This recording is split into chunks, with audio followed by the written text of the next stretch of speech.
Well, good morning, everyone. Good morning. Welcome to GT Tuesday. Happy New Year. Happy Valentine's Day. Hope everyone is well. I see some smiling faces out there. All right. All right. I I want to say yes. I think we are. We're recording. So let's roll. Happy Mardi Gras. Yes, it is that season. It is Mardi Gras season. All right. A lot going on. All right, so we got a short agenda today, but I got a couple of updates, Q&A, and then any share outs and happenings as we get rolling back in. Wellness check. How is everyone? Everyone, I am doing well. I have, if you did not notice, I've been out since the holiday break. Just came back yesterday. Was out on leave for a moment, but all is well, all is good, all healthy. And so glad to be back with you, getting this ball back to rolling. So, how's everyone? Your new year? Did your favorite team win the Super Bowl or did they lose? Did you have a good time?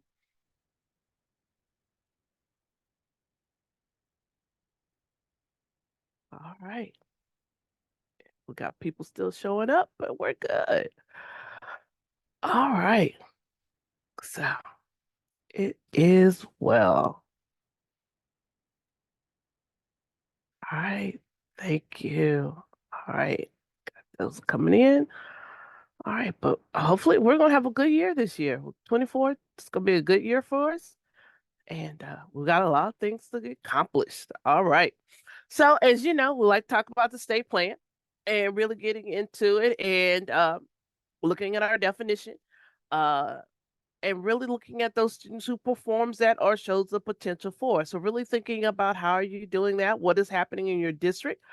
And then really looking at how are those children showing that remarkably high level of accomplishment in those classrooms that we're serving. Are they together in the same age, experience, or environment? And really thinking about how we're doing that, and then really looking at leadership, at those specific academic fields, and also that high level of performance capability in the intellectual, creative, or artistic area. And go one more. There we go. As we talk about and think about how we're looking at our students, how we're serving our students, how we're building in our programs, and really, especially when we're looking at general content, specifically GT content, and then also just, the extracurricular services that we're providing, and then the people that we're finding to provide them with services. So then we get into our state plan and our state goal. Y'all see what's on my mind, state plan, but the state goal. When you really think about, how are our students demonstrating those skills of self-directed learning, thinking, research, and communication, is evidenced by development of innovative products or performances. So, what are those innovative products we're looking for in our districts and those performances? How do they show their individuality, their creativity? How are we building upon our students? And then, how's our programs building to make sure that our high school graduates have participated in our services that can that help them produce products and performances of professional quality? And what does that mean for your district as you look at your services and your programs and as you go forward? Right. All right. So here are our dates. Our next one is a afternoon session at 1 p.m. So hope to see you then. And well, and we are ready for Paulina. I know she's on because I saw her join. So Good morning, Paulina, everyone. good morning. Hi. Oh, I am not Um, sharing my presentation. I am so sorry. you're good. It was nice to see your face nice and big. We missed you. Thank you. Well, hi everyone. I'm Paulina. I'm going to stay off camera at the moment, but I'm the executive director of the Texas Association for the Gifted and Talented, which is your professional home. If we don't know each other, I'd love a DM in the chat. Just let me know who you are and where you're from and how long you've been in the position. TAGT is the largest state member organization for gifted and talented professionals in the nation. And we support you all and your classroom teachers and families, of course, in serving gifted students. We have a couple, quite a few things happening this spring and into the summer that I thought I'd cover. And just to give you guys a little bit of an update, but would love again to get to know you as much as you can in the chat if you're new to your position. And don't fret, you're with a great group of people who are very generous in sharing what they know and being a great community. So our website is on the screen there, txgifted.org. Monica, if I can drive for a minute, I might share my screen and just help people get to some of these pages. Awesome. All right, a couple of things. TXGifted, like I said, .org is our website. Next big thing coming up for us and for you is our leadership conference. If you are on this call, you should be at the leadership conference. It is specifically created for and by coordinators and administrators of gifted programs in schools. We'll be in spring this year, March 24th through 26th. So just about 6 weeks away. Really excited to bring a couple of really incredible speakers as our masterminds, Bob Sternberg, Pete Hinojosa is a leadership speaker, and then our schedule is up now. You should be able to find those breakout sessions through the app. So really some great education and learning always happens, whether it's in the breakout room or at lunch around the pool. It's a great property, and it's always a beautiful time of year to be outside and connecting with each other. So take a look there and get registered if you're not already. The next conference we have after leadership is Gifted Plus Equity, which is our gifted kind of and other special populations. And you see here, including linguistically, racially, culturally diverse, twice exceptional learners, English language learners. We work on sessions that have a focus on homelessness or insecure housing, profoundly gifted, all of those different kind of identifiers that we know gifted students, they come from very different backgrounds. So that conference is in Waco this year, which will be super fun, brand new hotel in Waco. In fact, I don't think it's open yet. And we'll be able to do some fun things if you're interested in Chip and Joanna. And then also we're doing a field trip with the Baylor Tip Summer Camp, which will be really cool. We always do a cool field trip with this event. So we're excited about that. Registration is open. Sessions will be posted soon. So we're kind of thinking, in your positions, your budgets are probably going to close in the next couple of weeks. You got to get those POs in. Why not take a look at everything we've got going on and submit one request? So the last thing I've got two more. The next thing is our book study series. It's happening over the summer. So maybe you can't get away or you're just jonesing for extra learning as the school year closes. We are bringing in Emily Mofield in her new book, Coaching in Gifted Ed. And there's just 4 sessions here that will dig deeply into her book, and they're all online. So we're really excited. It'll be a nice small cohort where you'll get some face-to-face time with Emily online. So taking a look at that. Also, hint, there may be an email coming out with a little promo code. So if you're interested in this book study, keep an eye out for that in the next couple of days. And then we've got 2 leadership programs. If you are newer to your position, you should consider emerging leaders. I see some emerging leaders on this call. This is a program that's year-long. You get matched up with a mentor. The idea is that you are in your position for 3 years or less, so you kind of have an idea of what maybe you don't know yet, or you're getting your feet wet. So you get matched up with a mentor, and then there's monthly calls that is tailored Zoom education. So, we don't plan the education out before we have a cohort. We ask the cohort what they need and want to learn about and from who.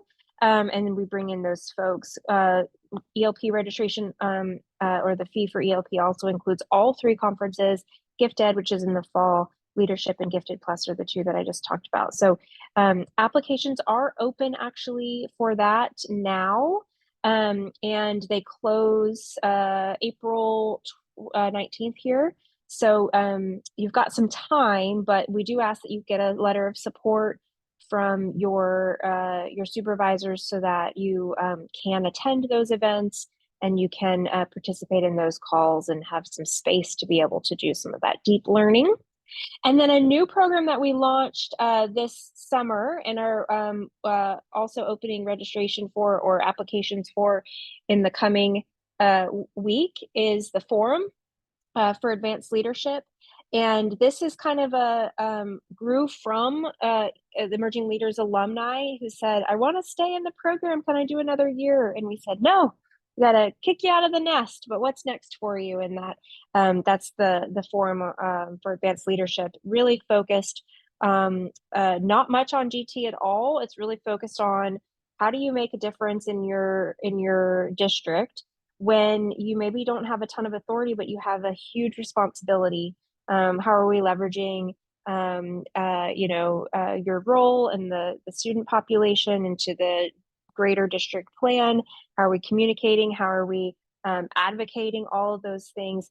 It's a mix of online and in-person sessions, and we are in the first cohort here. And I can't see everybody, but I'm positive we've got some folks on here from the cohort this year. And so it's been a great, you can see the sample schedule here. It's been a great program, and we're really excited about where it's headed. So applications will open for that, like I said, in the coming week as well. And that's all the program we've got between here and the end of the school year. Monica, thanks for giving me some time, and I'm happy to answer questions now or through the chat. So. All right. So Paulina, can you drop the link for the new facilitators? Yeah, for the new directors and the Yes, newbies. Thank you. absolutely. The Emerging Leaders Program? Yes, I think that's the one they're asking about. Yep. Perfect.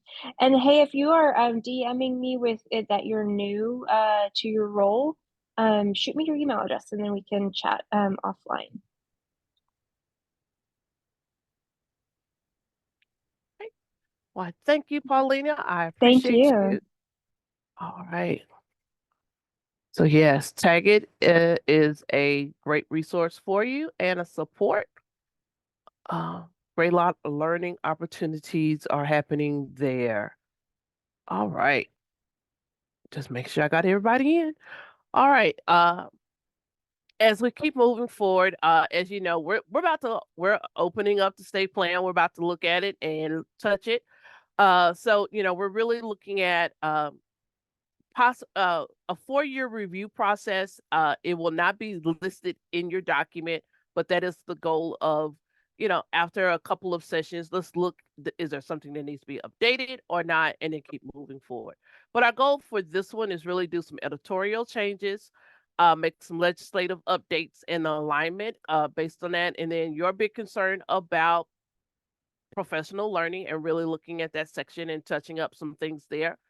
But as you know, our State Board of Education has also asked for us to look at some other things also.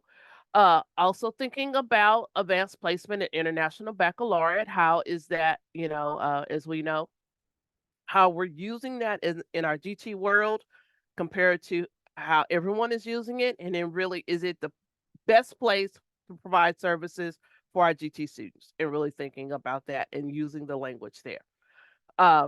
Looking at our professional learning opportunities, really expanding that, and then also going to the level of providing opportunities that you as a local district can attain without the expense and the cost. So we're really looking at that. And then developing exemplars for differentiated instruction, really providing some more defined things for that, and flexible grouping, and then some other resources, tools for implementation, and to support you in your programs. So really thinking about that. So looking at our goal and our plan, so we're really we're I'm about to start. I'm on next couple of slides. You're going to see our focus group meetings and our times for that, and then I will be sending out a newsletter with the Zoom links so that you can join on with that. So right now we are really looking at, we're drafting our edits and drafting and looking at our focus groups and to setting up those meetings. We will present this to the state board in April, and then hopefully there will be no issues, and then we'll roll it back out in May. So those are, it's a quick turnaround, but as I said, it's not a large addition of things to happen, and they are very supportive of the work that we're doing. So, we got 6 sections and really looking at these 6. So this is how I've broken it down for our focus groups, having 4 meetings starting at the end of the month, February 28th. So we'll have GT Tuesday, and then we'll have the next day we'll have a focus group. And our focus group meetings is specifically straight talking about the state plan, those sections. So I'm gonna ask that you come ready with your questions, your ideas, your wonderings, and if you got specific language, submit that early so that as we go in, we're looking at it, we can touch on it, and we can go in and really look at those pieces. And so these are the dates. As you know, I will be putting this up pretty soon. So just if you want to take a little screenshot so you can have it, or you just want to write it down, but I will be sending it out by via our newsletter so that you can have those dates also, and the Zoom links will be coming out with those. So we'll just really just talk about those sections, really get deep dive, look at any language, clarify some language. So if there's something that you're like, this kind of sounds a little iffy, wondering, you can go from there, and then we'll get into it. Okay. And then any resources that she says, can TA put this out there to support me? And as we go forward, this is that opportunity also. So really thinking about that. All right. As I said, I usually give a opportunity for Q&A, and I don't think I've done that this year. So, or at least this school year. So this is your opportunity for Q&A. So I will answer if I don't have the answer, I will find it for you and get it back to you. So anyone got questions, wonderings?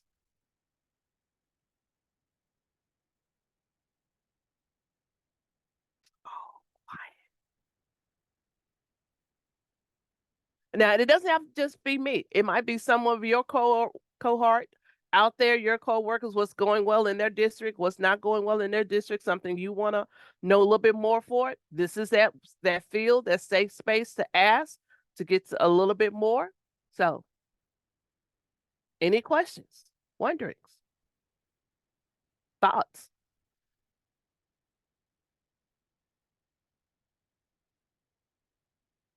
I have a question. Yes. So as people are doing their testing and their kids qualify and then start services, what do you do about those students who are in single classes by themselves with untrained teachers? Do you move that? Because I have principals who absolutely refuse to move students from a class.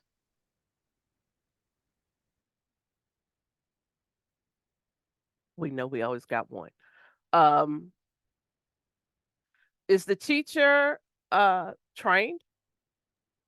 No. Teacher's not trained, and at this point in the year, do you expect them to get trained, or do you, I mean, the principals say, and I wish it were just one, the principals say, well, they've developed a relationship, and somehow that relationship trumps the needs of the student, the gifted needs of the student. Well, in all actuality, per our law and our rules and guidelines, you are to remove services from that GT student. So you can remove coding from that GT student because they're not receiving GT services unless they're going to provide services in another route, like a pull in, pull out, or something. If they're going to stay in that classroom and that's the only venue, then they are not receiving GT services. So it's also now back to that principle of, okay, thank you. We're going to remove GT coding from the student until they are provided GT services. It's not the child's fault, but per law, they're not receiving services. Yeah. But the situation is when they've just tested and just qualified and just been identified. So we're at this point in the school year. So I think that's going to be the question of, well, it might be another thing of looking at your testing window as a district. If this is going to be the pushback that you constantly get from administrators, then that might be, we need to look at our testing window to change. And I would probably say get the most, I'm gonna put it this way, the principal that probably gives you the most pushback to be on that team to say, let's look at our testing window. And so if this is going to be your issue, we need to change the way we look at how we provide services. And so that we will not be in out of compliance with the state. What is your thoughts? Or just pull those principles and have that conversation so that it works. Because, either they're going to figure out they need to get their teachers trained to support kids no matter when they come in, or relook at how we are providing services as a local district. I wouldn't want to be the administrator that would have to tell the parents, your child qualified for services, but we're unable to provide those at this time. So I would think a parent might not. I have a question about this. Do you technically have 1 semester though to get the teacher fully trained? Yes. So could you leave the student in the class, provide extra support resources, something for the teacher so the kid is getting some differentiation and support in class while that teacher then is on the pathway to getting trained and still be in compliance? Would that be an option? That could be an option. That would be a part of a pull in, a push in, or is the teacher going in and out, or the coordinator providing those structures. But everyone does not have that capability to provide that level of service for teachers to get to that point. So, or they don't want to provide that services. And so, Can I ask a quick question about that since we're jumping on this train? yes. So so kind of related in the same what she just said, if we have teachers that have students moved into their classroom this spring, I'm specifically thinking kindergarten is what I'm focusing on at this point. And they have a semester to get that training. Do they have to have that training by the end of the school year, or can they get that training throughout the summer and have it by the time school begins again in August? Okay, so here's going to be my follow-up to that. So if you're talking about the kids for this semester, so if they're getting part of their training, they're getting part of their services. But if you're talking about kids for next year, it will work for them. But for the kids for this year, they're not getting their services. So it just depends on where you're looking at. Are you talking about kids for right now? And then, or are you talking about kids in the future? Because now 1 semester, I think we really need to start thinking or start pushing our administrators to be proactive and not reactive with with our PD and our training requirements. Is that they really need to think, get my teachers trained, get them in there, get them ready to grow before the school year starts, before they might get into it, really highly encouraging teachers to get their training. Because once you get it, a 6-hour update is not hard to do. when you really think about it. If you break it, even if you do it over the semester, 2 hours for 2 weeks, 3 weeks, you can get a 6 hour update. You know what I mean? When you break it down. So it's easier and it's like less encouraged to go this far. Um, Other than let's get you 30 hours in a week in a new semester, take you out and all these kids. So and then I gotta find you a sub. So it's a catch-22 any kind of way we're rolling this because they're gonna fight you any kind of way. It's So just the what, nature of our group. so what about the ones that are being placed this semester, like the kindergartners that have to be served by March 1st that aren't in a classroom with a GT trained teacher?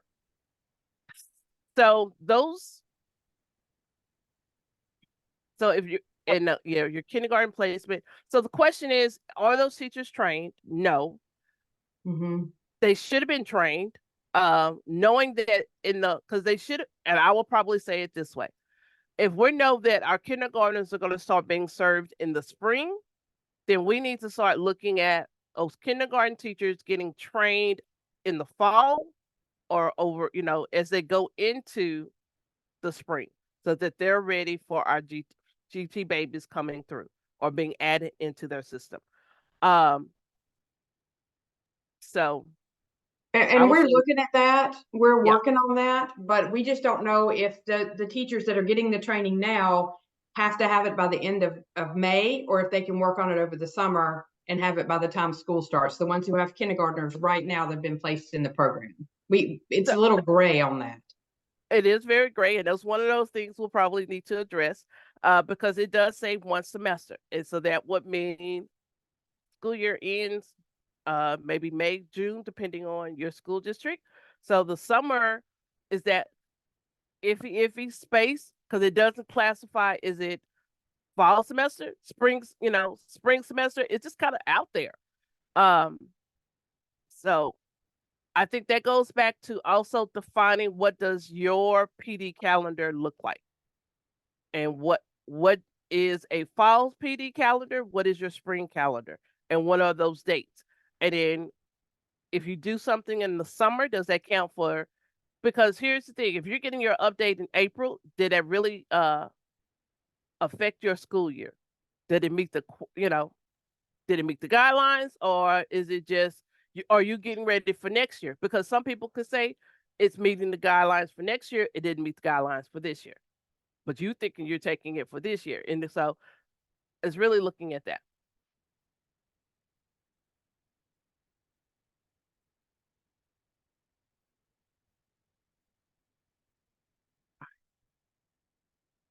Other questions, wonderings?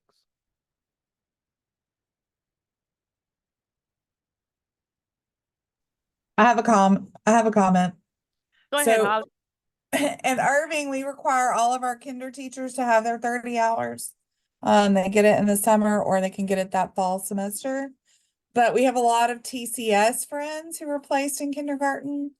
I don't know why we decided to put a lot of them in kinder, but we did. But in general, we always have one or two teachers, a bilingual teacher and a monolingual teacher, who do have their 30 hours. So, and what we do anyway is beginning March 1st with our kinder friends that have been identified, they're all pulled together for an enrichment. And usually the whole grade level does the enrichment project, whether it's do your part for art or extreme weather or whatever. Everybody's doing it, but they pull all of our GT friends and our watch friends together and they work with them together with a GT trained teacher. So, and they do that one day a week for a couple of hours. And it's not great when we have TCSs who aren't trained, but at least it's something those kids are going to get services with a GT trained teacher.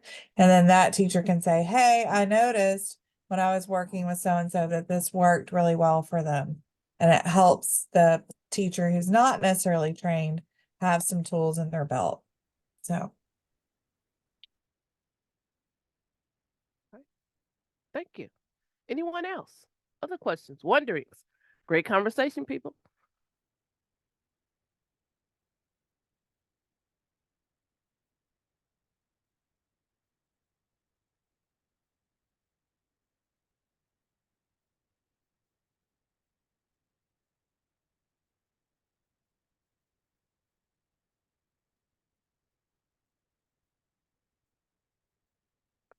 see.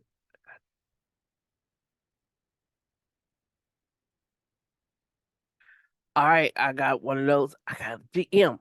So, what happens if a student did not meet the qualifications for GT, but parent insists?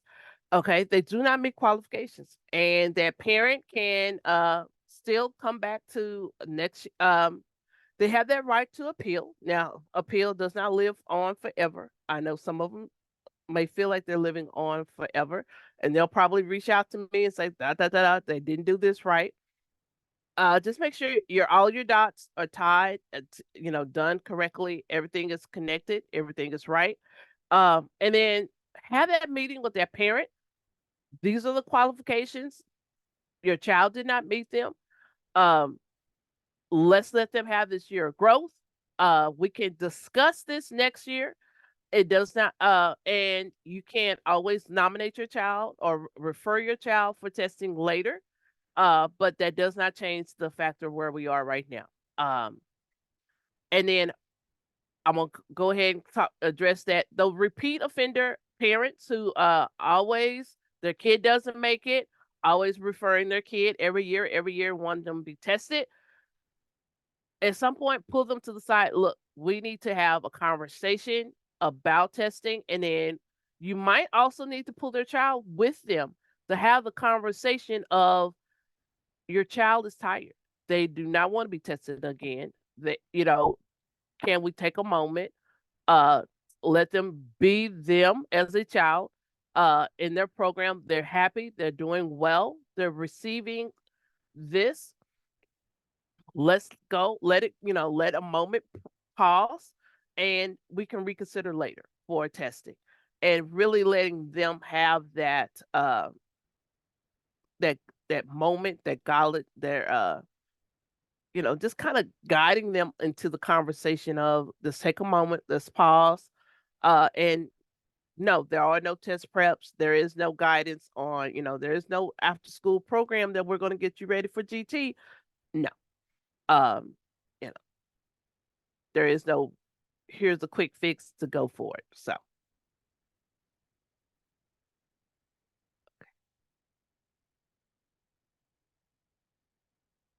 Okay, I got a question on Senate Bill 2124.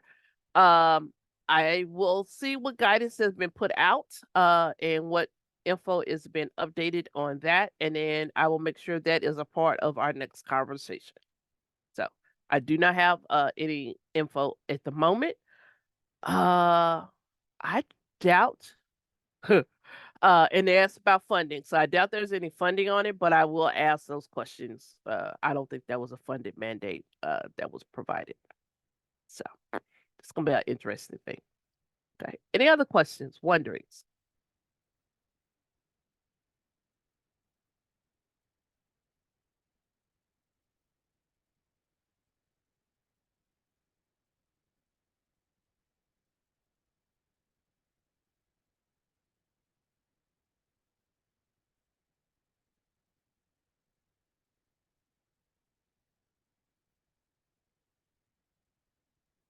And I'm just flowing through. So we did have a question on, so one of our topics for conversation for our next step with the state plan and our glossary, and then actually looking at the services we're providing, adding language and defining gifted, highly gifted, exceptionally gifted, and profoundly gifted in the state plan. So I got that. So we can look at those terms, because that's going to be very defining moment kind of conversation. Yep. Then going back to our conversation earlier about the teachers and not being served, would that be a good reason for a furlough? Actually, I would not say it's a good reason for furlough. That is a good reason to it's going to be removing your coding for that student, because they're not receiving services. They're not on a leave of absence. They are not needing to be removed from services. But they're not receiving services. So you can't code them as receiving something they're not being given. And it's not for their own, it's not going through a process of yours. So it's really for the funding purposes, even though a furlough will put them on that same system, because you're removing coding, is we need to make sure that we understand this is not a child or a parent conversation that you have put them on a furlough because they need a leave of absence. This is because your administration or the administration is failing to do their job to provide them adequate services. And we need to start thinking about what does that mean? And how do we put that out there in writing for the world to see? And so everyone's going to get a code 0. I do not know how some of your districts actually the other coding systems. I know that they're, the other little numbers, I have no clue. Because I don't get that report. But really I get but I just know 1, 0, and y'all might have some other things depending on if they're furlough, transfer. I know there's different coding out there. But 0 or 1, they're getting services or they're not, and they're not getting services.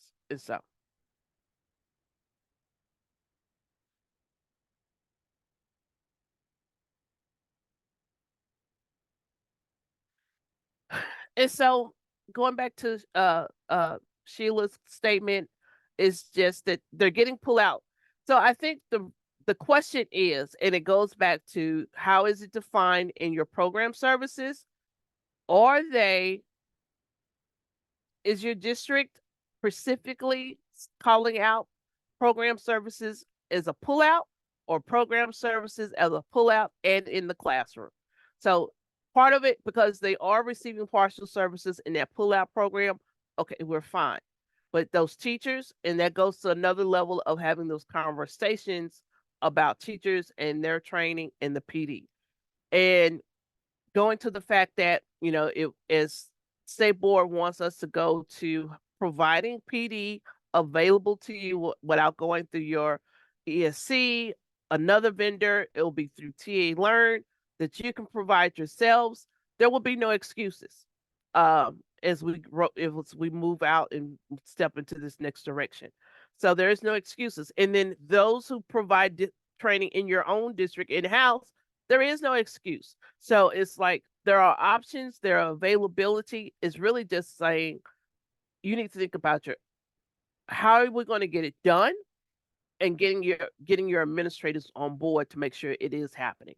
And then it might be getting your parents on board to say, are you asking your administrators, is that teacher, because they want to know, is this teacher trained? Are they ready to teach my child? And they'll be the ones that will fight the battle for you, because they'll make sure it happens. I will tell you that. Anyone else? Any other questions, wonderings?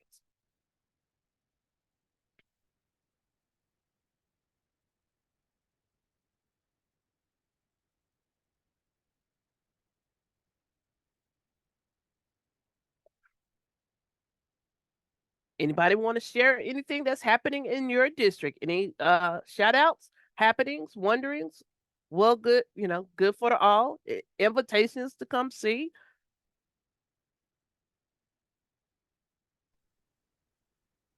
Mine's going to be more of a frustrational complaint, but Okay. where the district is asking me to move from a pull-out model to a full-time inclusion model. And so I'm frustrated, and I guess I'm trying to wrap my brain around falling on that sword, asking teachers to be the ones responsible for all of the differentiation, but that's where we're at. Okay. So I'm gonna ask, and I know I got some people who out there who's also done this, but or who's going through this life situation on their job. But I'm gonna ask, has the curriculum department for the core content actually also started providing what is your DT specific extensions, activities, strategies that they're putting in their curriculum? If this going full inclusion, they need to also provide something to say, this is how we're going to meet the needs of our GT students. This needs to be on their radar also, in those core content classrooms, because as I've worked with the high quality instructional materials and all of, and all of those other new acronyms and all of the resources, I've been pushing for the material to have some GT, for them to talk about the extensions and their enrichments and what they're doing and the higher level activities. But it also takes those internally, because if they're not putting in their plans, it's still just a piece of paper out there that they're looking at.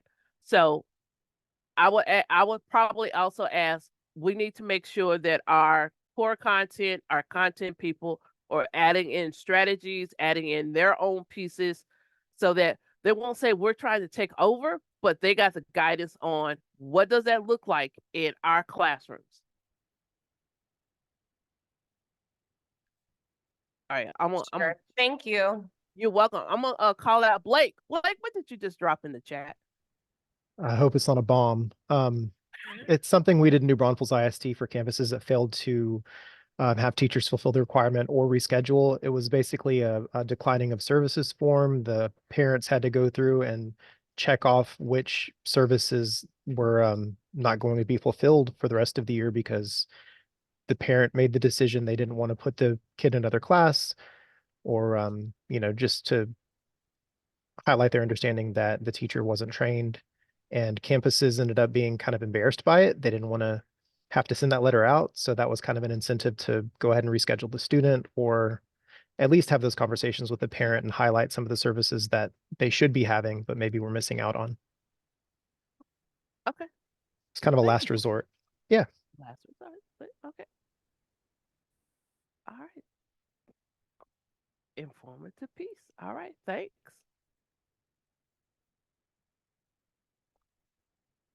Yeah, you're absolutely right, Sheila. And that's one reason we had to document it. All right. Documentation is your best friend.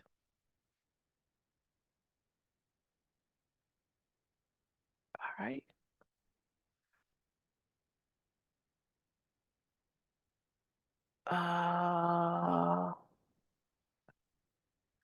So Leah, you want to, I see that you also had to change last year to full inclusion. You want to give any thoughts, best practices or lessons learned as you went through that?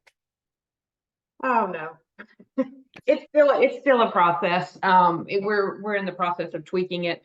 There's some good things that came out of that, in terms of teachers being responsible for their student. And we're online, by the way. I'm 100% virtual, all the time. So it's a little bit of a different animal, but the teachers are learning how to differentiate. Our GT teachers in my department went from being a teacher to a consultant. And so they work closely with the teachers on their caseload to help them with differentiation and different strategies and things like that. So that part's really well, that some teachers are doing that. There are some issues as well, buy-in and things like that we're working through. And then in all honesty, we just don't have enough staff at this point to do this efficiently. So we're working on that as well. It takes a lot of staff to do it. So there are good things and bad things. So that's kind of what I have right now. We're tweaking our process for sure. Okay. All right. Sounds like a plan. We went through this a couple of years ago, and one of the things that I found to be particularly beneficial for the teachers was to have as many things prepared as possible. So one of the things that we created pretty quickly were one-pagers that were linked to the different tasks that teachers would be asked to utilize in the classroom. So it took them directly to a spot that had all of the materials. I brought teachers in for training, and that could be done virtually as well, so that they could see how it was aligned to what was happening in the general education classroom. That made for better buy-in. I'm not going to say that we had deep implementation on day one, but when your services are tightly aligned to the things that are being done in the general education classroom, i.e. the TEKS, the skills that students are going to be responsible for knowing when they leave, it does make it for an easier sell. So when you can extend out and enrich from those topics, teachers feel more confident because that's what they're already teaching, and they're just taking that extra step for depth and complexity. We made sure to keep the icons prevalent in all of the materials that we released out. And that's another thing that we did, was to release in slow doses. We're on a quarter grading period here, so releasing those out 1 quarter in advance, and always having a preview day with the teachers so that they could ask questions and talk about what questions they might have. And then again, having those 1-pagers was really helpful.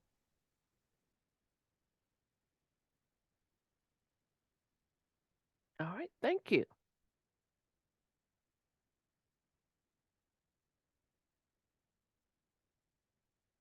All right. Okay.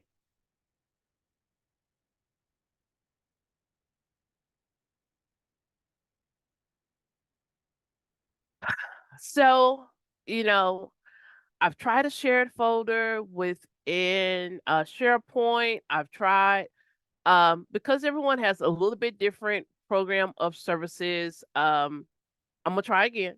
I will try again to have a shared folder, um, where we can repository, where people can drop things, pull things from. And thank you, Blake, for having that, putting that out there. So I will see also if there is something. I need to check with our IT, because we're so highly secure here. Because just going to tell you now, do not ever ask if we're going to be using Google Docs. Even though I know that's a good service, but TA's not into that. State's not into that. But I will look into see some other options on how we can share and upload stuff, and then make sure everyone has that. So I will make sure that happens. All right. Okay. Put Blake in charge of it. I don't know if Austin ISD want Blake to do all that for us, but we will keep that in mind. All right. So if you have not seen, I do know the last November and December GT Tuesdays, the videos are up. I need to do some more accessibility on the PowerPoint, and once those are done, they will be up also. But the videos are up on our Gifted Ed resources page for you. And someone asked earlier, so if you want to get our announcements, to get the newsletter, when you go to our website, at the top corner underneath the search bar, you will see to get TA updates, and just look for the GT listserv and Gifted and Talented Education. Sign up for that from our website, and you will be getting our announcements. And so I also recommend, if you are ever just wondering what else is going on, there's a couple of things I do recommend that you also do, to the administrator address that is going out to all administrators across the state. It gives all kind of updates on different things, major announcements. That is one to always look at. If you are really wondering about performance reporting, they have a newsletter out there that you can look at to make sure you're up to date on the accountability system and how that is going. Assessment has one. There are different ones out there. So really going into how that goes out, and to sign up for it. Also, for those who are looking, the link to these GT Tuesdays, if you did not register for the all, is on our Gifted Education Resources update page. And then, so those are announcements. So if you go there, you can get that. And so just to know, and then if you ever need to reach me, these are my emails that you can reach me at to find information. Also, effective program program evaluation. Yes, we can talk about program evaluations. We can talk about that. Yes, we can talk about program evaluations. We can do that. And for our listserv and our emails, that is, you have to sign up for those. We can't sign you up for those. So just make sure. And so I just want to say thank you. I think we've had a good conversation today. Hopefully everyone stay safe, stay warm, stay well, and have a happy Mardi Gras. Happy Valentine's Day. Hope you spend some good time with your quality time with your friends, your loved ones, and your significant others. And then really don't take nothing home tomorrow, y'all. Just go spend time with your family as we go into this. So thank you. Have a great week, and I will see you in 2 weeks.